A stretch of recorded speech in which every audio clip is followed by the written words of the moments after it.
வணக்கம் students. Next நம்ம பார்க்க போகிறது determine the z transform of x of n is equal to a power n cos omega naught n u of n. Example சில time இந்த சிம்பிளும் கொடுக்கலாம், இந்த ஒமேகாவுக்கு பதிலாக பிக் ஒமேகாவுக்கு பதிலாக ஸ்மால் ஒமேகா கூட கொடுக்கலாம். சரி, இப்போ ஃபஸ்ட்டு கொடுத்துக்கிற சிக்னல் எடுத்து எழுதிப்போம். நான் என்ன பண்ண போகிறேன்னா, இந்த காஸ் இருக்கு இல்லையா, இதை மட்டும் ஃபஸ்ட்டு நான் வந்து x1 of n எடுத்துக்கிறேன்.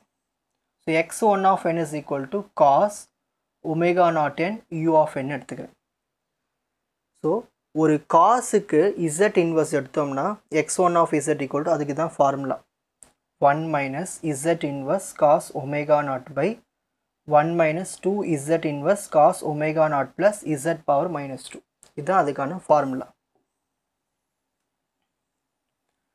சரி, ஆனால் கொஷின் என்ன இருக்குது, ஃப்ரண்ட்டில் a பவர் என்ன இருக்குது. அப்போ நம்ம என்ன பண்ணோம், சிம்பிளாக இங்கே ஃப்ரண்ட்டில் a பவர் n மல்டிப்ளை ஆகிடுச்சுன்னா நம்ம z டினாமினேட்டரில் a போட்டுக்கணும். Therefore final answer x of z equal to 1 minus எங்கெல்லாம் z இருக்கோ அங்கே z by aன்னு போட்டால் முடிஞ்சு போச்சு. இங்கே z இருக்கா, z by a, இங்கே z இருக்கா, z by a, முடிஞ்சு போச்சு. அவ்வளோதான். இப்படி தான் நம்ம வந்து z ட்ரான்ஸ்ஃபார்ம் கண்டுபிடிப்போம். எப்போது இந்த காசுக்கு முன்னாடி a பவர் n மல்டிப்ளை ஆகிடுது. இதே மாதிரி நம்ம சைனுக்கும் பார்ப்போம். இதேமாரி சைன் கொஷினும் இதிலே பார்த்துடலாம் ஒரே வீடியோவில். Determine the z transform of x of n is equal to a power n sin omega naught n u of n. So இந்த ஒமேகா கூட கொடுக்கலாம். ஓகேங்களா? சரி, நெக்ஸ்ட் இப்போ நான் என்ன பண்ண போகிறேன்னா, கொடுத்துருக்கிற சிக்னலில் இதை மட்டும் நான் என்ன பண்ண போகிறேன், x1 of n எடுத்துக்க போகிறேன். ஏன்னா அதுக்கு ஃபார்முலா எனக்கு தெரியும். ஸோ ஒரு சைனுக்கு z ட்ரான்ஸ்ஃபார்ம் எடுத்தால் வரும் z inverse sin omega naught by 1 minus 2z inverse cos omega naught plus z inverse 2. காசுக்கு எடுக்கும்போது ரெண்டுமே காசு வரும், நியூமரேட்டர் டினாமினேட்டர். சைனுக்கு எடுக்கும்போது மேலே சைன் வரும், டினாமினேட்டரில் காசு வரும், ஞாபகம் வச்சுங்க. இப்போ ஃபைனலாக நம்ம இதை கண்டுபிடிக்க போகிறோம். x of n is equal to a power n. So இதை நம்ம என்ன எடுத்துக்கிட்டோம், சைனை x1 of n எடுத்துட்டோம். ஸோ இதுக்கு நம்ம z ட்ரான்ஸ்ஃபார்ம் எடுக்க போகிறோம்.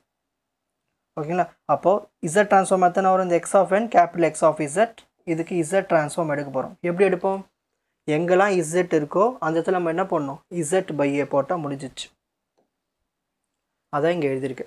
இங்கே பாருங்கள், இதில் z இருக்கா, அப்போ இந்த இடத்துல z by a. ஏன் அப்படி போடுறோம், முன்னாடி a பவர் n மல்டிப்ளை ஆயிருக்கு. ஃபார் எக்ஸாம்பிள் இங்கே 3 பவர் n மல்டிப்ளை ஆயிடுச்சுன்னா z by 3ன்னு போடணும்.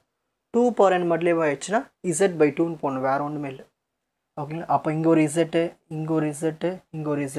ஸோ இதுக்கெல்லாம் நம்ம என்ன பண்ணணும், z by ஏன்னு ரீப்ளேஸ் பண்ணிட்டோம்னா நம்ம வந்து z ட்ரான்ஸ்ஃபார்ம் கண்டுபிடிச்ச மாதிரி.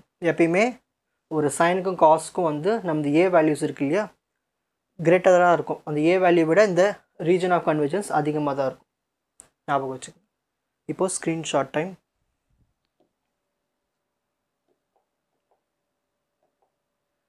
ஸோ ஃபஸ்ட்டு காசுக்கான ப்ராப்ளம், நெக்ஸ்ட்டு சைனுக்கான ப்ராப்ளம். உங்களுக்கு இந்த கண்டென்ட் ஈஸியாக புரிஞ்சிருக்கும்னு நினைக்கிறேன். Watch other episodes in the appropriate playlist. Fuji Silver Academy strength success clarity. வணக்கம்.